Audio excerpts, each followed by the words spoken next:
बोलिए माँ बगला मुखी की जय। एक भगत माल जो महान हमारे ग्रंथ है उनमें से एक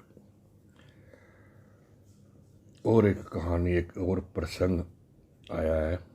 पिछली बार मैंने चोरों के बारे में बताया कि तुलसीदास जी के जब चोरी करने गए तो उन्हें एक पहरेदार मिलता था। बाद में तुलसीदास जी बहुत खुशी के आंसुओं आज जब उन्हें ये पता चला कि मैंने तो कोई रखा नहीं है ऐसा पहरेदार, तो खुद श्री रामचंद्र जी पहरा दे रहे थे, श्री राम जी पहरा दे रहे थे। तो उसी की व्याख्या आ गया। वो भावार्थ था, एक भावार्थ रहता है इसमें, फिर व्याख्या रहती है। तो मैं आपको बिल्कुल बीच में छाट के प्रसंग नहीं सुनाऊंगा, पूरा की पूरी भगवत माल ही चलेगी, भावार्थ भी चलेंगे, व्याख्या भी चलेगी, ताकि हमारे हिंदुओं को पता चले कि हमारे ग्रंथों में किस हिसाब से रहता है। तो इसमें एक प्रसंग है कि श्री तुलसीदास जी काशी में प्रहलाद घाट पर ब्राह्मण के यहाँ रहने लगे। भगवान विश्वनाथ के दर्शन कर उनका जो हृदय है आनंदित हो उठता। फिर तो काशी में ही देववाणी संस्कृत में श्री रामचरित्र लिखना प्रारंभ कर दिया। परंतु आचार्य दिन भर लिखते, रात्रि में सब लिखा लिखाया चोरी चला जाता और क्रम लगातार 7 दिन तक चलता रहा। तो सुरक्षा के अनेक यत्न किए परंतु सब व्यर्थ रहे। तब वो चिंतित हो गए। और स्वाभाविक है ये, अगर आदमी मेहनत करता है और मेहनत का फल ना मिले तो चिंता होएगा, ये स्वाभाविक है। अब चाहे त्रेता युग हो, चाहे सतयुग हो, चाहे कलयुग हो, ये तो हमारे दिमाग के अंदर परमात्मा ने फीड ही कर रखा है, एक हमारे दिमाग के अंदर ऐसा रहता ही है। तो फिर वो क्या करता है, वो याद करता है। तो श्री तुलसीदास जी चिंतित हो उठे और भगवान श्री को याद करने लगे। 8वें दिन श्री शिव जी ने आदेश दिया कि बोलचाल की भाषा में काव्य रचना करो। आप तुलसीदास जी उठ के बैठ गए, क्योंकि हृदय में स्वप्न से शब्द गूंज रहे थे। स्वप्न में आज भी लोगों के स्वप्न में जो कुछ घटनाएं घटती हैं तो आ जाती हैं। इतने में ही भगवान शिव जी और श्री पार्वती के सहित साक्षात प्रकट होकर दर्शन भी दे दिए। तो तुलसीदास जी ने साष्टांग दंडवत प्रणाम किया।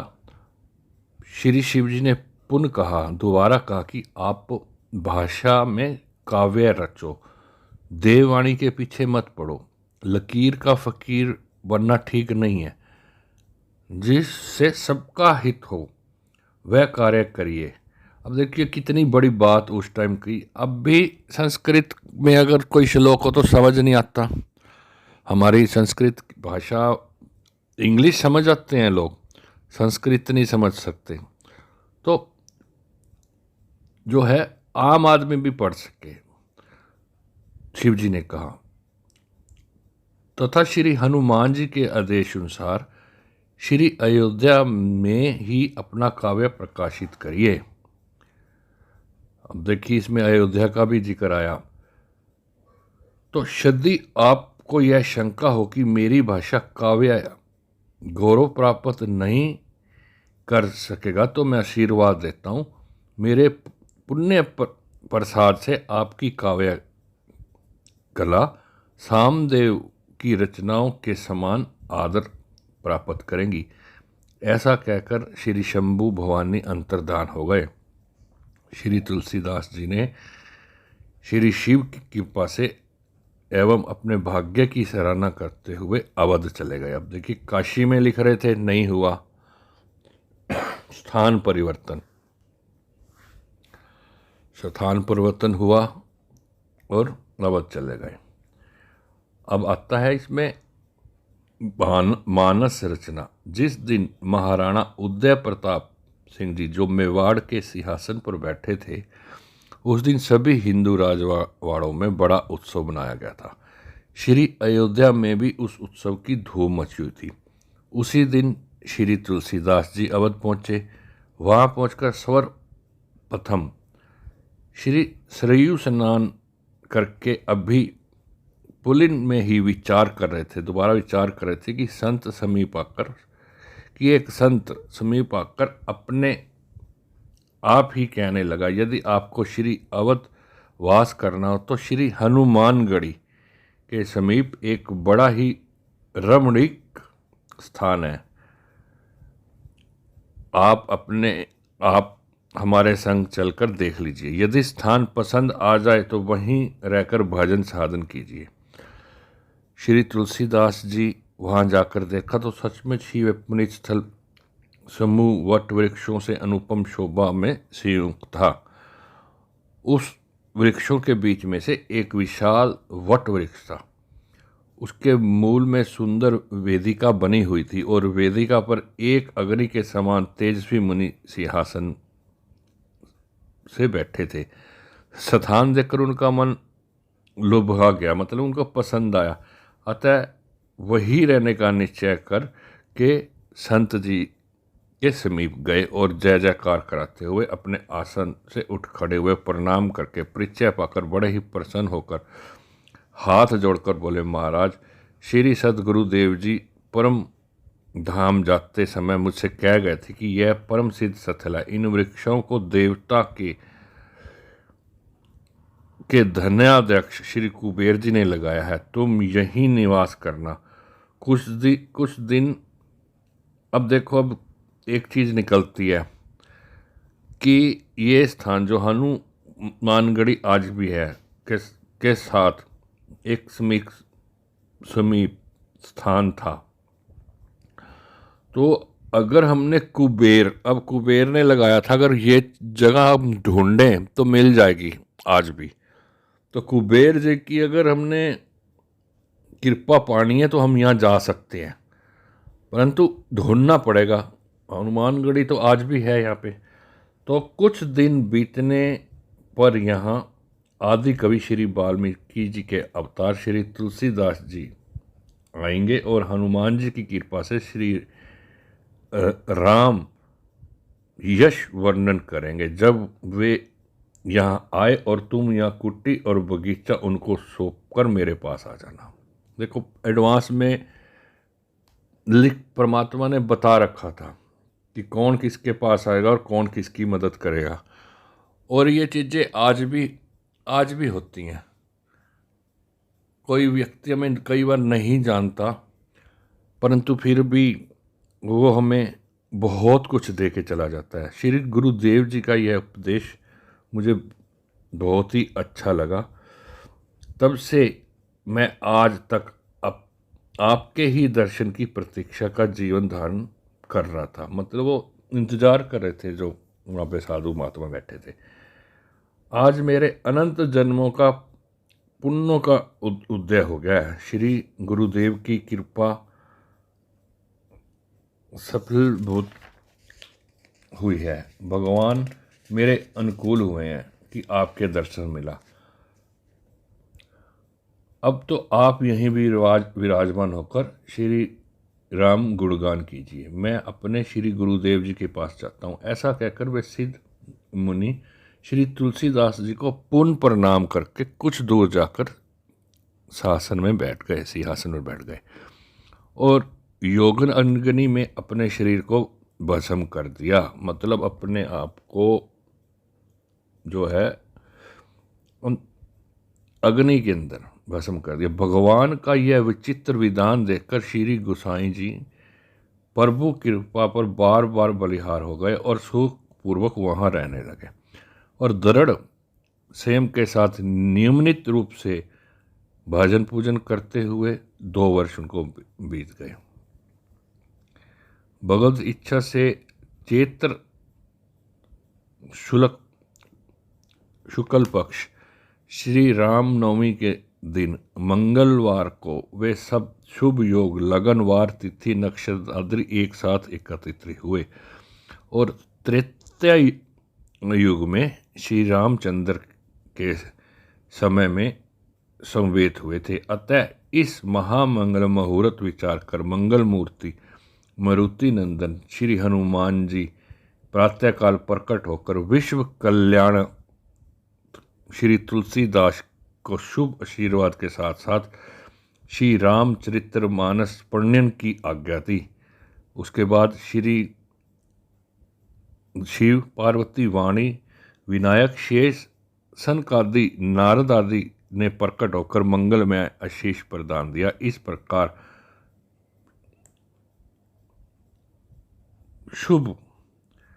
शुभाशयों से अभिव्यक्त होकर श्रीमद् दुर्गा गोस्वामी तुलसीदास जी ने सबको वंदना करके स्वरजन सुखाए स्वरजन हिताय श्री राम चित्र लिखना प्रारंभ किया। मतलब कि 2 साल तक तो श्री जो तुलसीदास जी थे भगवान की वंदना ही करते रहे। उसके बाद उन्हें ऊपर से आदेश आया। अब आदेश आए तो ये फिर होता ही है। अभी ये मेरे को ज़िंदगी में पहली बार मैं ऐसा वो पढ़ रहा हूँ। ऐसे तो मैंने बहुत सी पढ़ी हैं, परंतु मुझे माँ बगलामुखी का आदेश आया कि मैं उस टाइम में मंदिर में था कि ये कथा स्टार्ट करो। मैंने माँ से कहा कि माँ मेरे को तो हिंदी भी अच्छी तरीके से बोलनी नहीं आती, संस्कृत तो बहुत बड़ी बात है, माता बोली जैसे भी आती है शुरू कर।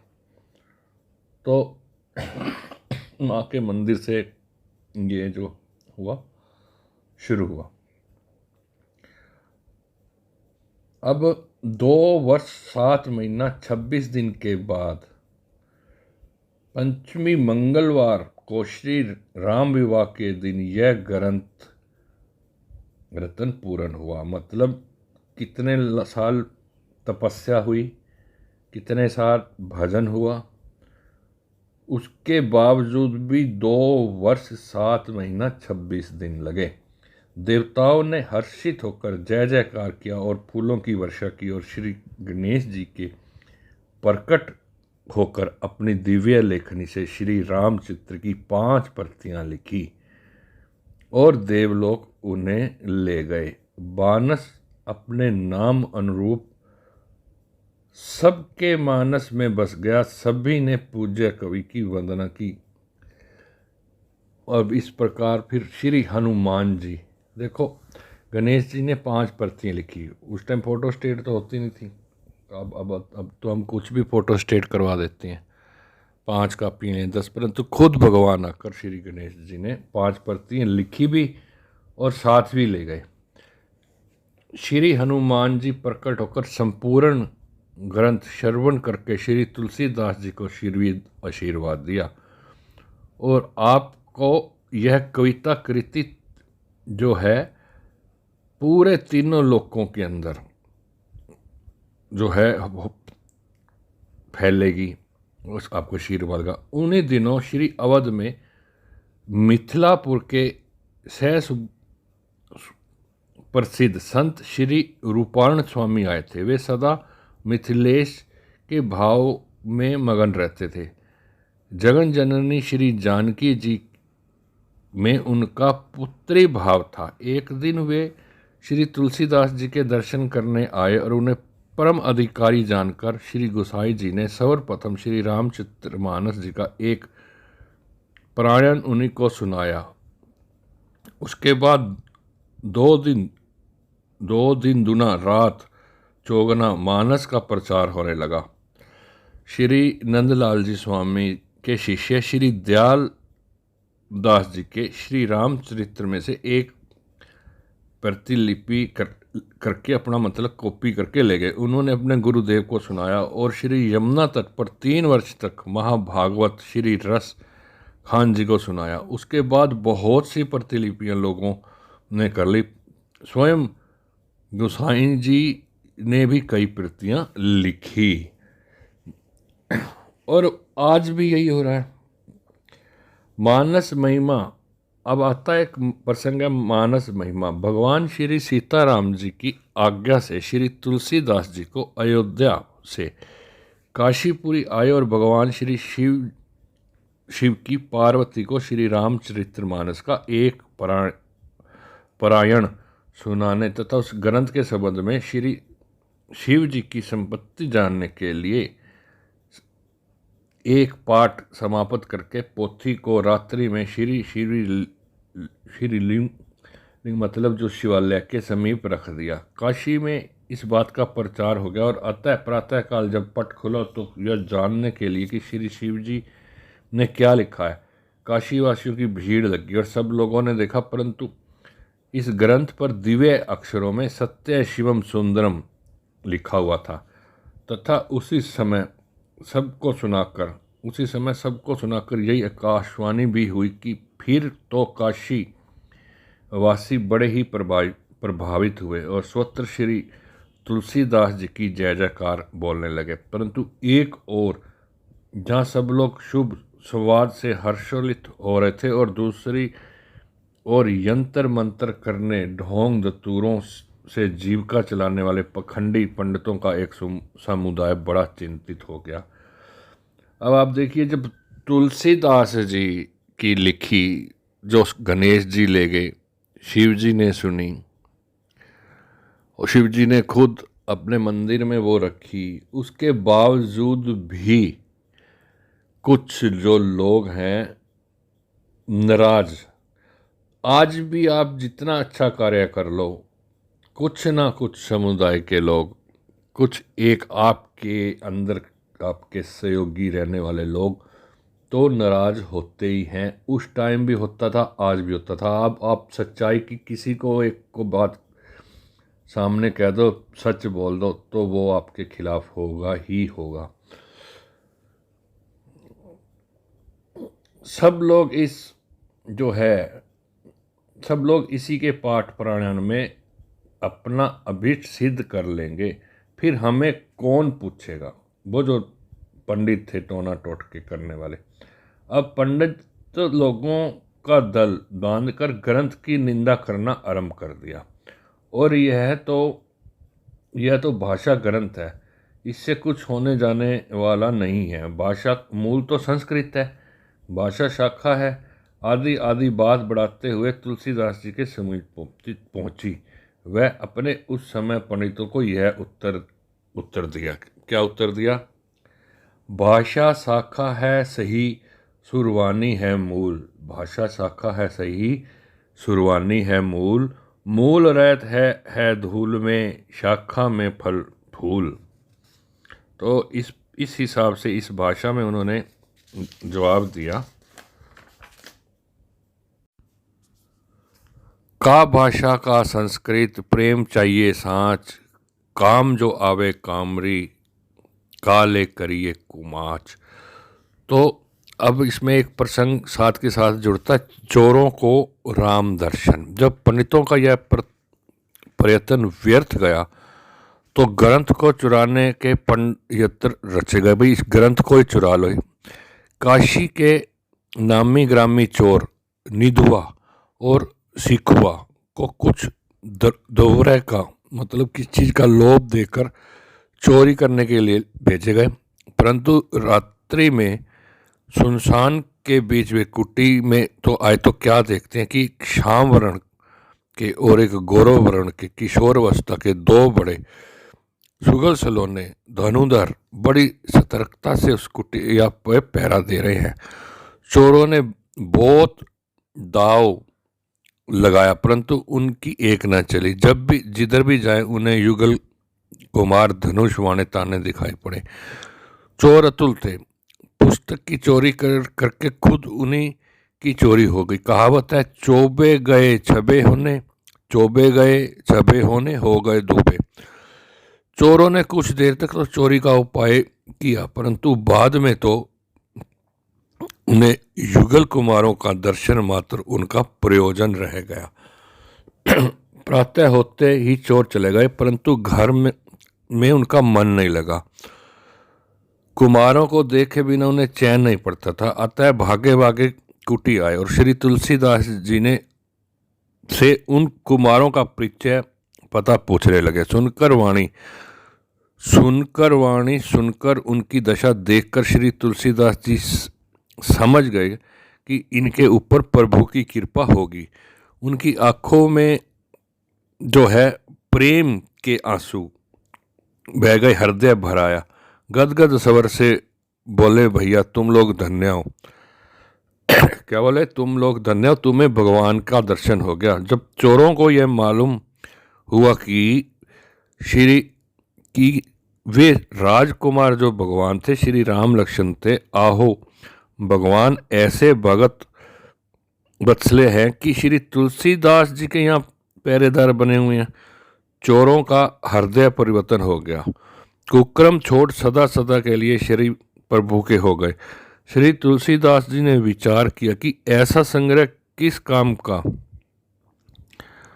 जिसके लिए प्रभु को कष्ट उठाना पड़ रहा है। अतः वह कुटी में जो कुछ भी रहा सब साधु ब्राह्मणों दीन दुनिया को लौटा दिया और पौधों और पोथी को काशी के रसई अपने परम मित्र श्री टोडकर जी के घर रख दिया और कहा, यदि पोथी आपके घर से बाहर जाएगी तो अंतर्धान हो जाएगी। श्री टोडकर जी ने ग्रंथन को चांदी के एक बक्से में बंद कर बड़े यत्न से रखा। नित्य प्रति पूजा आरती करते कहते कि पीढ़ियों तक यह पोथी उनके यहाँ सुरक्षित रखी जाएगी। परंतु दुर्भाग्य से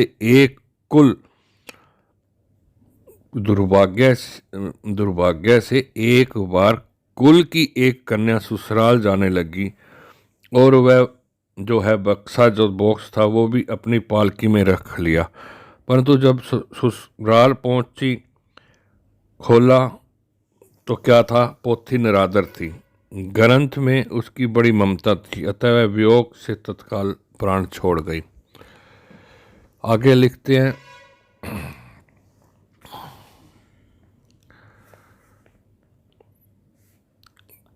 तो आगे एक प्रसंग और आया है। अभी हमारे पास टाइम है 10 मिनट।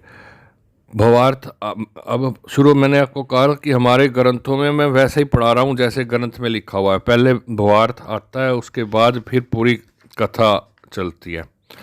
तो भावार्थ में आ रहा है, एक बार एक ब्राह्मण का देहांत हो गया। उसकी पत्नी उसके साथ सती होने के लिए जा रही थी। श्री गोस्वामी तुलसीदास जी ने अपनी कुटी के द्वार पर बैठे हुए भजन कर रहे थे। उस स्त्री ने उन्हें दूर से देखा और समीप जाकर उनके चरणों में सह प्रेम प्रणाम किया। आपके उसी आशीर्वाद देते हुए कि सौभाग्यवती हो। उसने कहा, महाराज जी, मेरे पति का तो स्वर्गवास हो गया और सती होने के लिए शमशान घाट जा रही हूँ। तब इस आशीर्वाद का क्या अर्थ है? तो गोसाई जी ने मतलब तुलसीदास जी ने कहा, अब तो मेरे मुख से आशीर्वाद निकल चुका है। अपने पति के सहित तुम और तुम्हारे घर के सभी लोग यदि भगवान श्री राम जी का भजन करें तो मैं तुम्हारे मृतक पति को जीवित कर दूं। उस स्त्री ने अपने सभी कुटुंबियों को बुलाकर कहा, यदि आप सब लोग सच्चे हृदय से श्री राम भक्ति करने की दृढ़ प्रतीक्षा करें तो मेरा मृतक पति जीवित हो जाएगा। सभी ने सादर स्वीकार कर लिया। श्री राम नाम संकीर्तन करने लगे। गोसाई जी ने उस सुंदर भक्ति में जीवन दान दिया। इससे प्रभावित होकर उसके परिवार के लोग भागवत भगत हो गए। इस प्रकार आपने मतलब श्री तुलसीदास जी ने जीवों की विमुखता की व्याधि को मिटाया, जिसका लेश मात्र रहने पर भगवान श्री श्याम सुंदर के दिव्य रूप का प्रकाश भी नहीं दिखाई पड़ता है। तो आगे इसका फिर श्लोक है संस्कृत में, उसका भावार्थ मैं आपको बताता हूँ। गोस्वामी तुलसीदास जी की महिमा सुनकर दिल्ली के बादशाह अपने सेनापतियों को काशी भेजा। सिपाहियों ने आकर सूबेदार से कहा कि श्री गोस्वामी जी ने मरे हुए ब्राह्मण को जीवित कर दिया। यह सुनकर बादशाह उनके दर्शन करना चाहता था और आदर और सुख सुविधा पूर्वक ले जाया गया। सूबेदार ने आकर अपने बहुत अनुभव विनय की आपसे मतलब तुलसीदास जी से प्रार्थना की और स्वीकार कर ली। काशी से दिल्ली की ओर चल दिए तुलसीदास जी। वहाँ पहुंचकर बादशाह के पास गए। उससे आपको बड़ा भारी स्वागत सत्कार किया। ऊंचे सिंहासन पर बैठकर बड़े मधुर वाणी से बादशाह ने कहा, आपका करामात ये संसार में फैली हुई है। अभी देखिए, आज भी कोई ऐसी करामात करता है कथा के दौरान तो दुनिया भी पीछे पड़ती है, उसके सरकार के मंत्री भी उसके पीछे जाते हैं। तो उस टाइम भी ये था और आज भी है। हमारे कपड़े ज़रूर बदल गए हैं, हमारी भाषाएं ज़रूर बदल गई हैं, परंतु जो हमारे हिंदू धर्म सनातन धर्म में जो पहले था वो आज वैसे की वैसे ही है, हजारों सालों से। अगर कोई ये कहे कि मैं सनातन धर्म को मिटा दूंगा, तो उस टाइम भी मैंने आपको बताया कि जब काशी के अंदर खुद शिव जी जो ये रामचरितमानस की पुस्तक जिस पे सत्यम शिवम सुंदरम लिखा था रख के गए, तो कुछ ब्राह्मण लोग जो हैं वो इसके खिलाफ थे, क्योंकि उनके जादू टोने टोटके करने वाले जो लोग थे वो खिलाफ थे। भाई ये तो किताब है, इसको पढ़कर क्या मिलने वाला है। तो आज भी हमारे सनातन धर्म के ही कुछ लोग हमारे हिंदू ही विरोध करने वाले हैं। उस टाइम भी थे, आज भी हैं, कुछ नहीं बदला है। तो आपके अपने प्रभाव से क्या हुआ, बादशाह के पास गए, उन्होंने बड़ा भारी स्वागत किया। ऊंचे सिंहासन पर बैठकर मधुवाणी से बादशाह ने कहा, आपकी करामात सारे संसार में फैली हुई है। आपने अपने प्रभाव से सभी को परास्त कर दिया है। भगत लोग आपके उपदेशों से प्रेम में मतवाले हो गए हैं। मुझे तो कुछ चमत्कार कर दिखाइए। गोस्वामी जी ने कहा, ये सब बातें झूठी हैं, चमत्कार दिखाना हमें यहाँ नहीं आता। हम तो केवल श्री राम जी को जानने मानते हैं, उन्हीं का भजन करते हैं। अभी यही हो रहा है। अभी बागेश्वर बाबा जी जो है अपना धीरेन्द्र शास्त्री जी, वो भी कहते हैं कि मैं चमत्कार नहीं करता, मैं श्री राम जी को और मैं श्री हनुमान जी का भगत हूँ। तो आप देख लीजिए, हजारों साल पहले भी ऐसे थे, आज भी ऐसा हो रहा है। तो एक दिल्ली को प्रस्थान, अकबर का शासनकाल था। श्रीमद गोस्वामी तुलसीदास जी की प्रसिद्धि सुनकर उनके मन में इनको दरबार में बुलाकर चमत्कार देखने की इच्छा हुई। अब ये पहले वार था, अब व्याख्या है। अतः उसने अपने राजदूत को काशी भेजा। राजदूत ने आकर बादशाह को दर्शन करते हुए जो संदेश दिया अकबर का, श्री गोस्वामी जी ने दिल्ली चलने की बहुत सिफारिश की। जिस समय श्री चित्रकूट में निवास कर रहे थे, उस समय चित्रकूट में निवास कर रहे थे तुलसीदास जी। तो उस समय एक दिन हिंदुत्व के गौरव महाराणा प्रताप सिंह जी भी आपके पास पहुंचे और अत्यंत दीनों होकर प्रार्थना की कि आप जैसे समर्थ साधु संत गुफाओं में छिप कर रहेंगे तो देश की, धर्म की, समाज की रक्षा कौन करेगा। आप देख रहे हैं अकबर अपनी कूटनीतियों से भाई भाई में भेद डालकर हम लोगों की शक्ति को एकदम जर्जित करके हिंदुत्व को मिटाकर दीन इलाही का प्रचार करने लगा। अभी देखिए, अभी थोड़े दिन पहले मैंने भी फेसबुक पर एक वीडियो डाली है कि जितने भी अब साधु संत हैं समाज के लिए आगे आए। कोई कह रहा है श्री रामचरितमानस ठीक नहीं है, कोई कह रहा है मैं हिंदुत्व जो है, हिंदू धर्म है, सनातन धर्म है, एक डेंगू की तरह फैला है, उसे ख़त्म करना है। और जो साधु हैं हमारे आज के संत, वो कुटिया में तो नहीं रह रहे, वो शहरों में रह के हवाई यात्रा करके मंत्रियों के साथ फोटोएं खिंचवा के डाल रहे हैं, कोई बयान नहीं है उनका। तो उस टाइम कुटिया में वो रह के आराम से वो कर रहते थे। तो आज उसने कहा महाराणा प्रताप सिंह जी ने भी बाहर आइए, कुछ करिए। भौतिक शक्ति से उनका पराभव व स्वर्थता असंभव सा हो रहा था। अतः अब तो आप जैसे सिद्ध संत अपनी आध्यात्मिक शक्ति से ही उसके प्रभाव को दबा सकते हैं।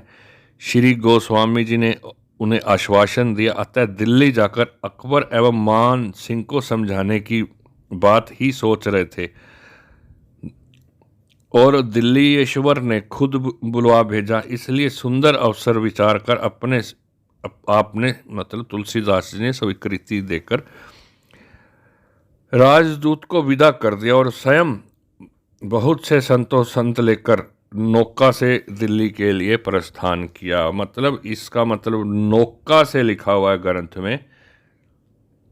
इसका मतलब उस समय चित्रकूट से दिल्ली में तक कुछ ना कुछ ऐसा साधन था, कोई ऐसी नदी थी हमारी जो नौका मतलब नाव से गए हैं। तो उस टाइम कुछ ऐसा था कि नाव के द्वारा वो गए, नहीं तो इसमें पद यात्रा पैदल लिखा होता ग्रंथ के अंदर।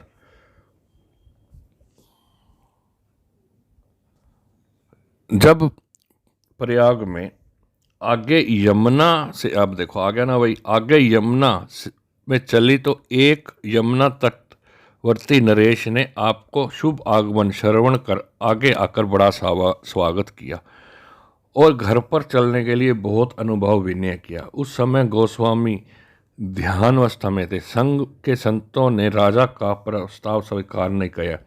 तब राजा को एक युक्ति सोची, साथ में ही कुछ सिपाहियों को लेकर नाव को घेर लिया और बोला, आप लोग बिना राज कर दिए आगे नहीं जा सकते हैं।